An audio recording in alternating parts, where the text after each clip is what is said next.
بسم اللہ الرحمن الرحیم۔ راٹھور صاحب اور اس جہاد میں راٹھور صاحب کے ساتھ موجود تمام احباب اور ہمارے معزز علماء کرام، تمام مذاہب اور مسالک سے تعلق رکھنے والے تمام معززین، السلام علیکم ورحمۃ اللہ وبرکاتہ۔ 3 دنوں کے اندر سب سے پہلے تو آپ نے مجھے شرمندہ کیا کہ آپ کو اعزاز حاصل ہے، آپ نے مجھے اعزاز دیا ہے، اس کا میں آپ کا شکریہ ادا کرنا چاہتا ہوں۔ ذاتی طور پر یہ جو پروگرام ہے اس کا فطری لحاظ سے ہر انسان پیاسا ہوتا ہے، فطری لحاظ سے، لیکن اوپر کچھ لحاف اور پردے پڑے ہوتے ہیں جس کی وجہ سے اندازہ نہیں ہو رہا ہوتا ہے۔ تو اس پیاس کو بجھانے پر میں آپ کو مبارکباد پیش کرنا چاہوں گا۔ انتہائی خوشی کی بات ہے کہ جو پروگرام آپ نے ہمارے لیے کیا، اس طرح کے پروگراموں میں مجھے جانے کا موقع ملا ہے الحمدللہ۔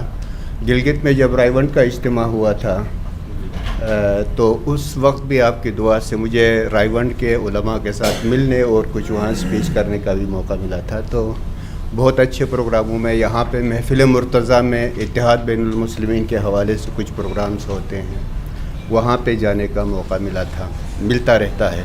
لیکن جس طرح سے ڈسکشنز کے مواقع آپ نے دیے ہیں، یہ اپنی مثال آپ ہیں، آپ مبارکباد کے مستحق ہیں۔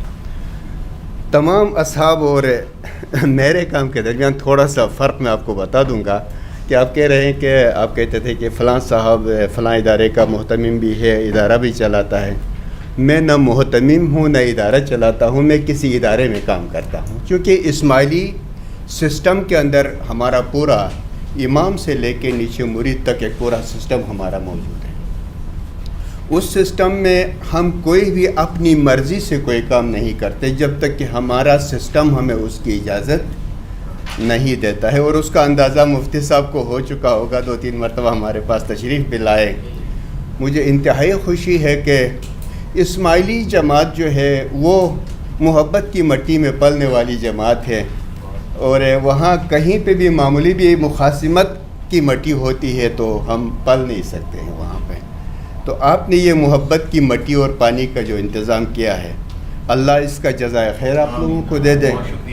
ہم سب کے لیے یہ ہے کہ میں صرف قرآن شریف کی ایک آیت جو ہے وہ بار بار جس بھی جگہ میں جاتا ہوں، اللہ تبارک و تعالیٰ نے جب وَاعْتَصِمُوا بِحَبْلِ اللَّهِ جَمِيعًا وَلَا تَفَرَّقُوا کی بات فرمائی تو آگے کا جملہ میری زندگی کا بہت بڑا ہمیشہ کے لیے حصہ ہے، اور میں سوچتا ہوں کہ وَاذْكُرُوا نِعْمَةَ اللَّهِ عَلَيْكُمْ اذ كنتم اعداء فألف بین قلوبکم فاصبحتم بنعمته اخوانا۔ یہاں پہ انتم اعداء نہیں ہے، کنتم اعداء ہے، اور ہماری پرابلم یہ ہے کہ فی الحال ہم کنتم کے ماضی کو حال بنا چکے ہیں، اور آپ اس آیت کے تحت اس کو دوبارہ ماضی بنانا چاہتے ہیں۔ آپ کو مبارک ہو، اور انشاءاللہ اللہ آپ کی مدد کرے گا۔ بہت بہت شکریہ۔